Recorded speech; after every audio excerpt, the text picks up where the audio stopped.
मोहतरम नाज़रीन, आप देख रहे हैं अपना सिलसिला महबूब रजा सिद्दीकी वार्ड नंबर 135 में। और रमजान मुबारक का मुकद्दस महीना चल रहा है, गाड़ी रीच हल्का है। आप समझ सकते हैं कि आज मोहतरम जनाब अभिषेक बनर्जी साहब की तरफ से शहीद मीनार में बड़ी रैली थी।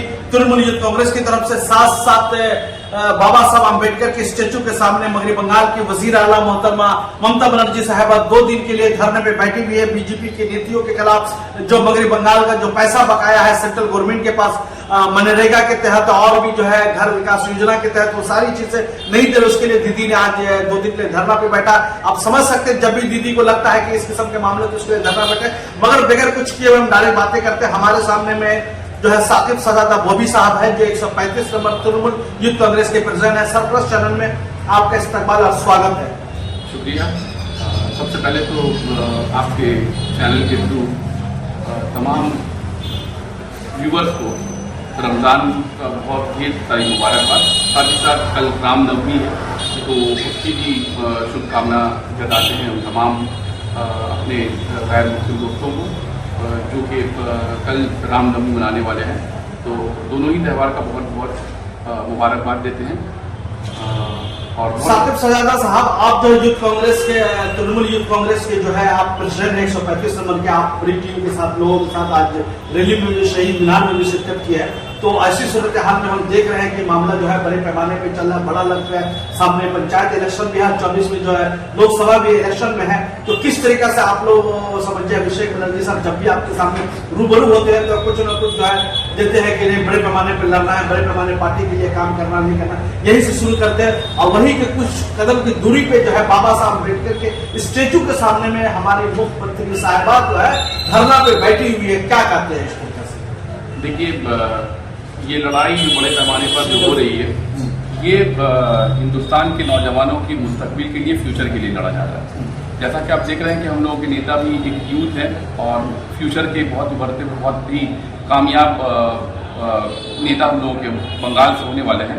और आपने जैसा कहा कि बड़ी लड़ाई, तो मैं आपको बताना चाहूँगा कि हम जिस नेत्री के अंडर में काम करते हैं, हम लोग जिस पार्टी के सिपाही हैं, हम लोगों ने शुरुआत से ही बड़ी लड़ाई करके बंगाल के सीट को हासिल किया। चाहे वो 34 साल CPM के सरकार को चैलेंज देना था, वो भी कोई छोटी लड़ाई नहीं थी। हम लोगों की नेत्री, हम लोगों की CM ने, ममता बनर्जी ने बहुत ही हिम्मत के साथ बहुत बड़ी लड़ाई लड़ी और CPM को जड़ से उखाड़ कर फेंका। और देखिएगा कि आज CPM का कहीं नामो निशान भी नहीं है। तो कोई भी लड़ाई छोटा नहीं होता है, लड़ाई जितना बड़ा होता है लड़ने में उतना ज़्यादा मजा आता है। एक अहम सवाल लेते हैं, आखिर क्यों बंगाल के साथ सौतेलापन मोदी सरकार ही बंगाल के साथ क्यों कर रही है, जिसके लिए दीदी को धरना पे बैठना? क्योंकि दीदी वाहिद एक ऐसी नेत्री है, तृणमूल कांग्रेस एक ऐसा प्लेटफॉर्म है, एक ऐसा पार्टी है जो कि खुलकर बीजेपी के खिलाफ बात करता है। और ये चीज़ नरेंद्र मोदी को, अमित शाह को और बीजेपी के दोगले सरकार को ये चीज़ हजम नहीं होती है। तो ये इस तरह से दो नजरापन ये किया जाता है। ये अपने हरकतों से हमारे बंगाल की सरकार को दीदी के कामयाबी वाले कदम को रोकने की कोशिश करती है। लेकिन हम बंगाल के रहने वाले, हम लोग ममता बनर्जी के मानने वाले हैं, हम लोग सच्चाई की राह पर हिम्मत के साथ लड़ने वाले हैं। हम लोग उनसे, उनकी चीज़ों से डरने वाले नहीं हैं, उनकी चीज़ों से पीछे हटने वाले नहीं है, बल्कि हम लोग और आगे जाने वाले हैं। आज दीदी के धरने के स्टेज पे जो है वॉशिंग मशीन भाजपा जो स्लोगन भी लगा है, इस तरीके से किया गया है। मतलब कहने का मतलब यह है कि जो लोग बीजेपी में जाते हैं वॉशिंग मशीन की तरह, जिस तरह कपड़े गंदे कपड़े जाते हैं साफ होकर निकल जाते हैं, इसके बारे में क्या है? ये सारी दुनिया देख रही है। अगर मैं कहूँ कि अगर दुनिया का सबसे बड़ा, अगर हिंदुस्तान का सबसे बड़ा अगर कोई स्कैम हुआ है तो नोटबंदी हुआ है।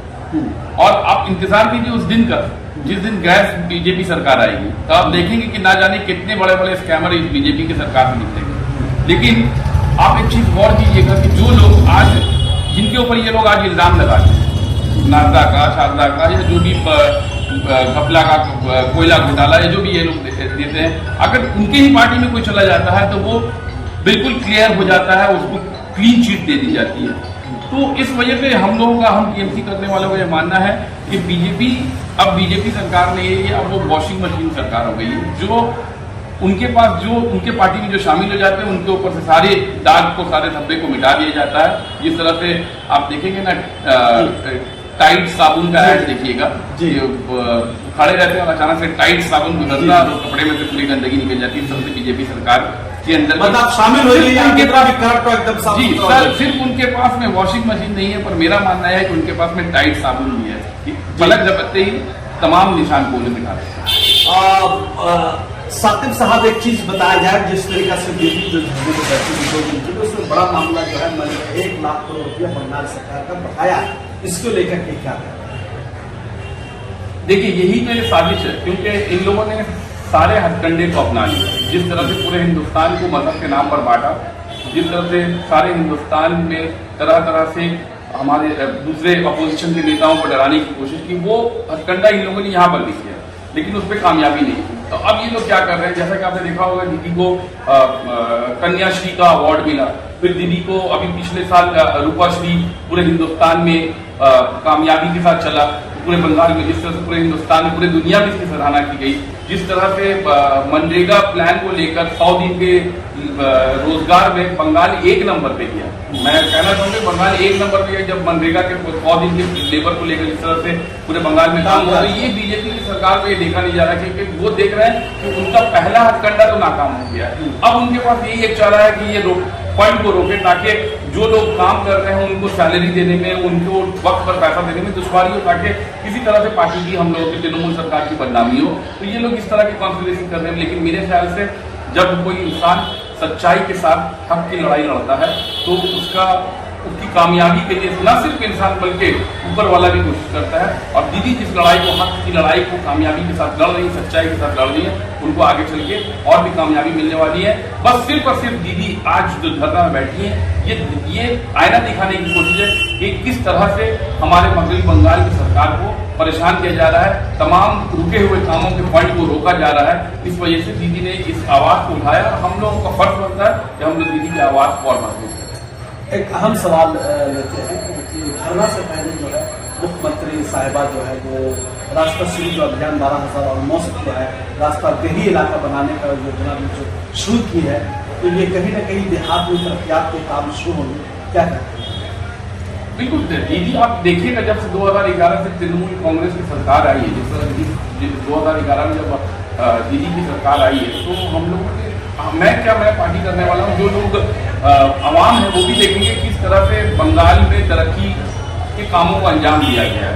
तो ये जो रास्ताश्री का काम जो पिछले दिनों लोगों ने न्यूज पेपर में भी देखा था, जो दीदी ने किया था, लगभग 4,500 गाँव को उसको मदद मिलने वाला है। तो ये बहुत बड़ा कदम है स्टेट गवर्नमेंट की तरफ से।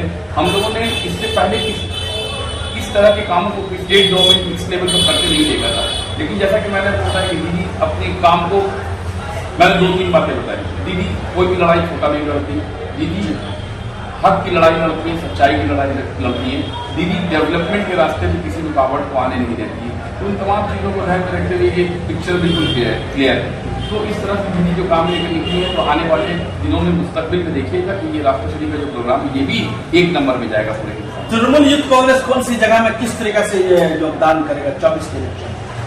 तृणमूल युद्ध कांग्रेस बिल्कुल देखिए, कोई भी मैन सुप्रीमो जो अभिषेक बनर्जी, तो काफी एक्टिव है, नेशनल जनरल सेक्रेटरी भी है मदन का, मगर उसके बावजूद युद्ध आज भी जो है अभिषेक बनर्जी साहब को ही अपना सब कुछ मानते हैं। बिल्कुल, कोई भी किसी भी बिल्डिंग को, किसी भी इमारत को मजबूत होने के लिए सबसे पहले उसकी बेस की बुनियाद को मजबूत होना पड़ता है। और मेरे ख्याल से यूथ कांग्रेस और छात्रों जो है वो इस इमारत की बुनियाद का काम करेगा। जब ग्रास रूट में काम अच्छा होगा, तभी ऊपर जाकर इसका फल अच्छा मिलेगा। तो जिस तरह से आज हम लोगों के यूथ नेता अभिषेक बनर्जी निकल कर काम कर रहे हैं यूथ को लेकर, साथ ही साथ दीदी अपने सिपह सलार फिराद हकीम साहब को लेकर उनके साथ जो काम कर रही है, तो ये जो कॉम्बिनेशन जो है, ये सरकार को बहुत मजबूती की तरफ लेकर जा रहा है।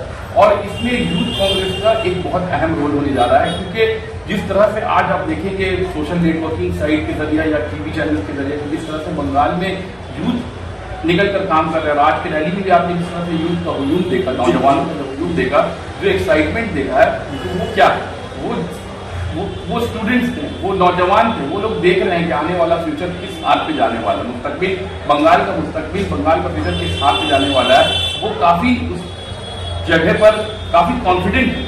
तो इस तरह से जो यूथ निकल कर जो काम कर रहे हैं, तो मेरे ख्याल से ये आने वाला दिन बंगाल का जो इमारत है और भी मजबूत है। बहुत बहुत शुक्रिया जनाब शाकिब सर, बॉबी साहब हमारे साथ जुड़ने के लिए। हमने हालात हाजरा पर टुडे आज के जो अभिषेक बनर्जी साहब का जो प्रोग्राम शहीद मीनार में था, दीदी हमारे में धरने पे 2 दिन से बैठी हुई, हमने बहुत सारे मुख्तलिफ सवाल पूछे, बहुत बेबाकी के साथ इन्होंने सवाल के जवाब दिए। इनका भी शुक्रिया। कैमरामैन किसान के साथ डीजे भाई महबूब नसर, थैंक यू वेरी मच हमारे साथ जुड़ने के लिए, शुक्रिया।